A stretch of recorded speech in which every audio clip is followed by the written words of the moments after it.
Subscribe now and press the bell icon. Never miss an update. اطاعت کرو، اطاعت امام کے سامنے اطاعت ہوتی ہے، اظہار خیال نہیں ہوتا۔ جو علی مرتضیٰ کو اظہار خیال کر کے رائے دینے آئے تھے، علی مرتضیٰ نے ان کو فرما دیا، ان کو کہہ دیا کہ مجھے تمہاری رائے کی ضرورت نہیں ہے، اور اگر رائے کی ضرورت بھی ہوئی تو علی تم سے نہیں مانگے گا۔ ہر کسی کے سامنے جا کر رائے دیتے ہیں، اپنے شعبے میں رائے دیں، جس کی تعلیم لی ہے وہاں جا کے رائے دیں۔ جو پڑھا نہیں ہے، فقط سنا ہے، اس پہ رائے نہ دیں جب تک کہ کچھ پڑھ کر نہ آ جائیں۔ جب پڑھ لیں تو پھر آپ رائے کے قابل ہو جاتے ہیں، تب آپ مشورہ دے سکتے ہیں، وگرنہ اس کو نہ سکھائیں جس کا علم خدا کی طرف سے آیا ہے۔ بعض ائمہ کو سکھانے بیٹھ جاتے تھے، اہل بیت کو سکھانے بیٹھ جاتے تھے، اسی وقت اہل بیت انہیں کہہ دیتے تھے کہ آپ کی رائے کی کوئی ضرورت نہیں ہے، ہم جانتے ہیں کیا کر رہے ہیں، اگر آپ کو سمجھ میں نہیں آتا تو یہ آپ کی مشکل ہے۔ امام کو اپنے مقام پر لے کر نہ آئیں۔ قرآن کی آیت کا حکم ہے تعالو، امام کے مقام پر خود آئیں کہ آپ امام کی بات کو سمجھ سکیں، امام کی رائے کو سمجھ سکیں۔ امام سے نہ کہیں کہ ہمارے مطابق رائے بنائیں، بلکہ اپنی رائے کو امام کے مطابق بنا دیں۔ یہ صحیح دین ہے، یہ درست دین ہے، یہ صداقت والا دین ہے۔ پھر اسی دین نے صداقت کے ساتھ امانت بھی سکھائی ہے۔ امانت یعنی امین ہونا۔ اگر آپ کو کوئی اپنی امانت سونپے، اگر اپنا کوئی مال سونپے، اپنا کوئی پراپرٹی سونپے، کوئی ڈاکیومنٹ دے دے یا اپنی اولاد دے دے، آپ کا کام کیا ہے کہ اس کے ساتھ امانت دار رہیں، امین بنیں، اس میں خیانت نہ کریں۔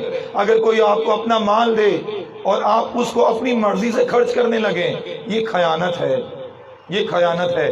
دین نے امانت داری سکھائی ہے، خیانت نہیں سکھائی۔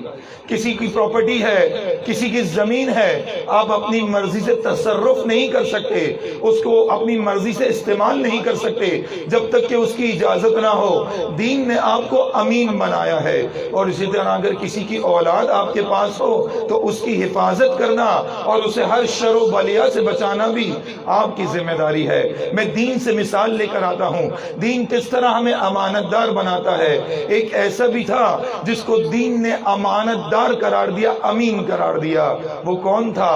جس کو عبد المطلب نے اپنا پوتا سونپ دیا۔ جو سمجھ گئے ہیں نام، وہ سمجھ گئے ہیں۔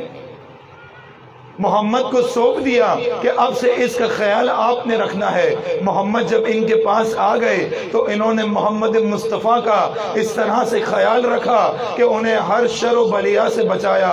لوگوں کو جب پتا چلا کہ محمد بتوں کے سامنے جھکتے نہیں ہیں، ان کی جان کے دشمن ہو گئے، تب یہ ہستی تمام قریش کے سامنے، وہ جو بت پرست تھے اور قریش کے سردار تھے، مکہ کے سردار تھے، ان کے سامنے یہ ہستی ڈٹ گئی اور محمد کی امین بن گئی۔ محمد کے سامنے امانت داری دکھائی، اس طرح سے امانت داری دکھائی کہ جب رات کو محمد مصطفیٰ اپنے بستر پر سو جاتے تھے تو ان کو اٹھاتے تھے اور اپنے فرزند کے بستر پر سلا دیتے تھے، اور علی مرتضیٰ کو اٹھا کر محمد کے بستر پہ سلا دیتے تھے کہ اگر رات کو حملہ ہو جائے تو علی مرتضیٰ قربان ہو جائے، محمد مصطفیٰ بچ جائے۔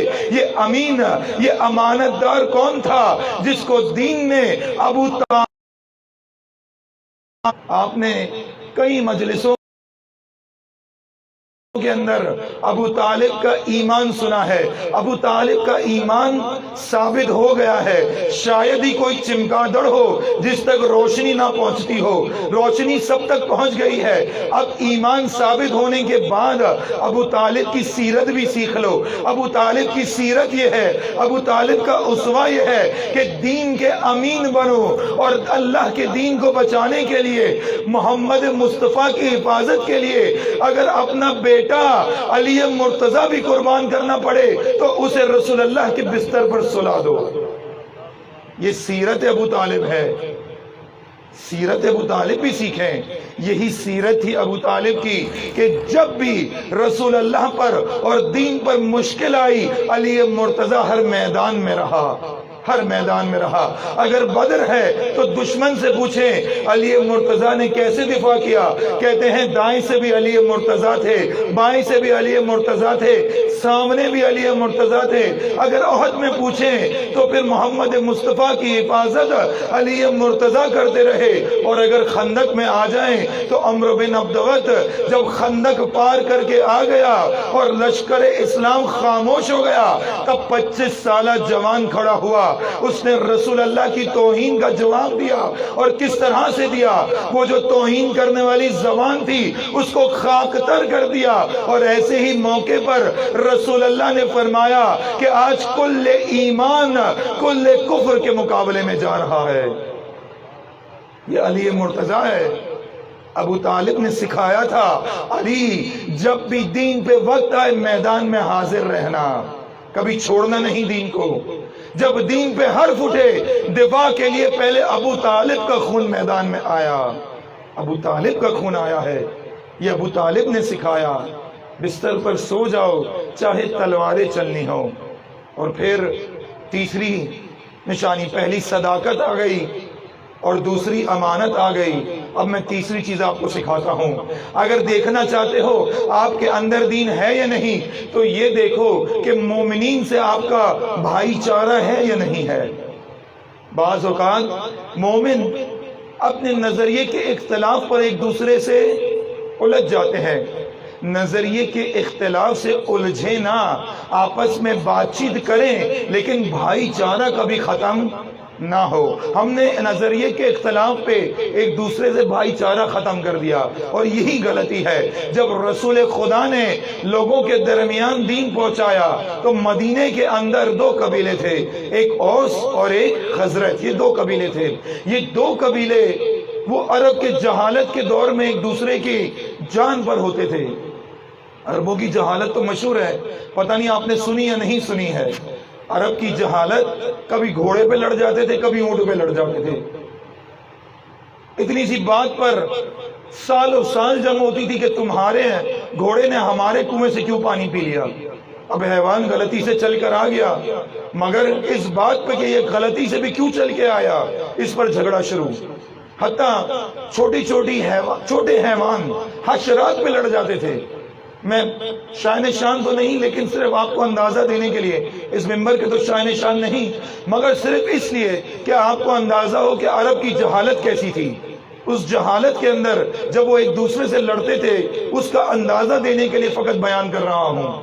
عربوں کے اندر جس طرح اونٹ اور گھوڑے کا بڑا شوق تھا، اس طرح ٹڈی کا بھی بڑا شوق تھا۔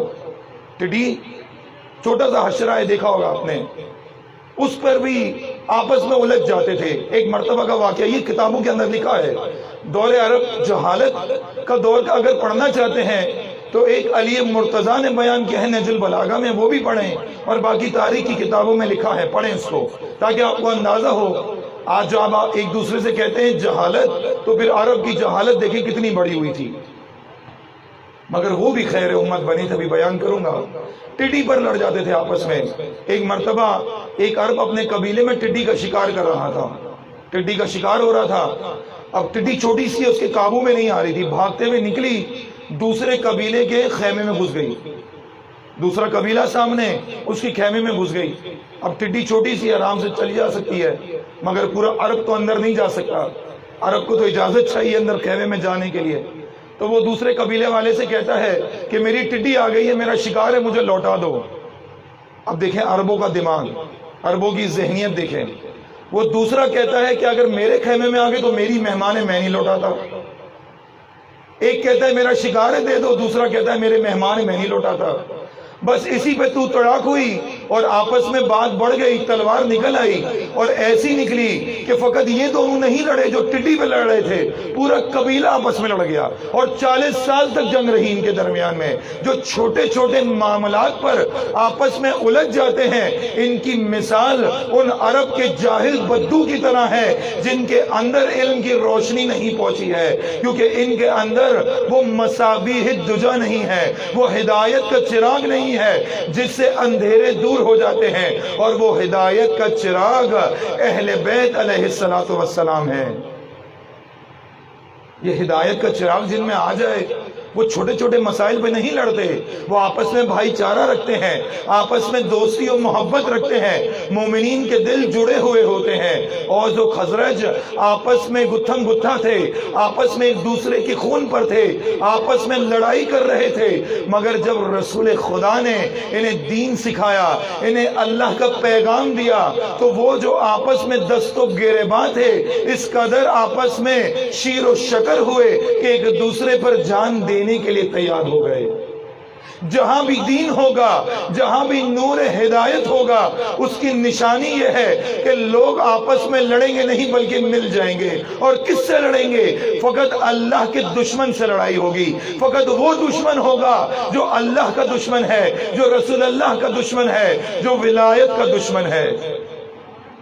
مگر وہ مقام جہاں پر مومنین آپس میں الجھے ہوئے ہو، اس کا مطلب ابھی دین درست نہیں ہے، ابھی نور ہدایت ان میں آیا نہیں ہے، ابھی